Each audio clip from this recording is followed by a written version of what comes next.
কিরে ভাই, এখানে সেনাবাহিনী কি করে? এখানে সেনাবাহিনীর কি কাজ? আমি তো বুঝলাম না ভাই, এখানে তো সেনাবাহিনীর কোনো দরকার নাই।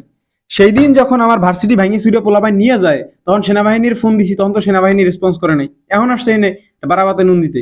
কোনো দরকার নাই তো ভাই আপনাদের। আপনারা যান আবার ক্যান্টনমেন্টে ফিরে যান ভাই। ওমা, সেই দিন ঝামেলা হয়েছে আমাদের ভার্সিটির সাথে, ডেফোডিলের ঝামেলা হয়েছে। তখন সাভার ক্যান্টনমেন্টে যখন আমরা ফোন দিছি, তখন ওরা ফোনে উত্তরে বলতেছে, ভাই আপনারা ঝামেলা করবেন তা আমাদের আগে জানাবেন না। কি অদ্ভুত কথাবার্তা বলছে।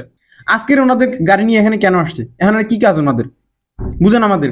তারপরে পরবর্তীতে যখন জিজ্ঞেস করা হলো কেন আসলেন না, তখন ওনারা আমাদের উত্তর দিতেছে ওটা আমাদের এরিয়ার বাইরে। আরে ভাই, এটা তো দেশের মধ্যে ঝামেলা, এটা তো না অন্য দেশে ঝামেলা যে তোর রাষ্ট্রীয় পারমিশন নিয়ে তারপর তোর এটা ফিরে যাইতে হবে।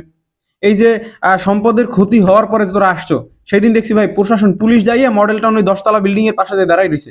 এটা খুবই খারাপ লাগতেছে।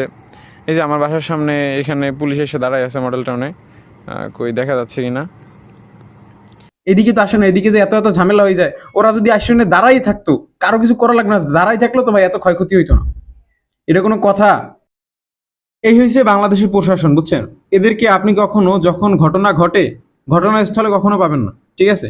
বা এটা থাকে না যে একটু বিলম্ব করে আসছে, তাও না, ঠিক আছে? একটা কথা আছে না যে ওই যে ডাক্তার আসার পূর্বে রোগী মারা গেল।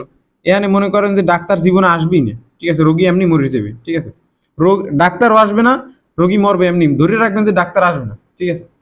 তো ভাই আমি ফাইনালি একটা কথা বলতে চাই, সেটা হচ্ছে যে এই যে কাহিনীটা হইলো, এখানে কিন্তু প্রশাসনের দায় আছে অবশ্যই। প্রশাসনের দায়ের এখানে এড়াইয়া যাওয়ার কোনো ওয়ে নেই, ঠিক আছে? আপনারা যারা যারা ওই যে এই দাবিগুলো নিয়ে উত্থাপন করে ওখানে আন্দোলন করতেছেন, আপনারা এটা ইনক্লুড করেন যে প্রশাসন প্রশাসনের দায় কখনো এড়াইতে পারবে না, ঠিক আছে? এই ব্যাপারটা ইনক্লুড করিয়েন, ঠিক আছে?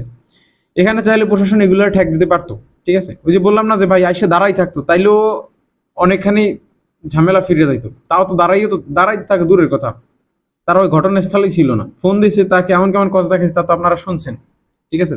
তো যাই হোক, থাকেন। আজকের এই মুহূর্তে আমাদের ক্লাসরুমে থাকার কথা। আমাদের আমাদের প্র্যাকটিক্যাল এক্সামগুলো আগে আগে হয়ে যাচ্ছে, হয়ে যাওয়ার কথা। এখন আমাদের অন বাই অন প্র্যাকটিক্যাল পরীক্ষাগুলো হয়ে যাইতো এই মাসে। আগামী মাসে আমাদের ফাইনাল পরীক্ষা ছিল। কত কত ভার্সিটিতে কাজ ছিল, কি হলো বলেন? সবকিছু পণ্ড হয়ে গেল জাস্ট একটু আপনাদের অবহেলায়। এই দায় আপনারা কিভাবে এড়াবেন বলেন?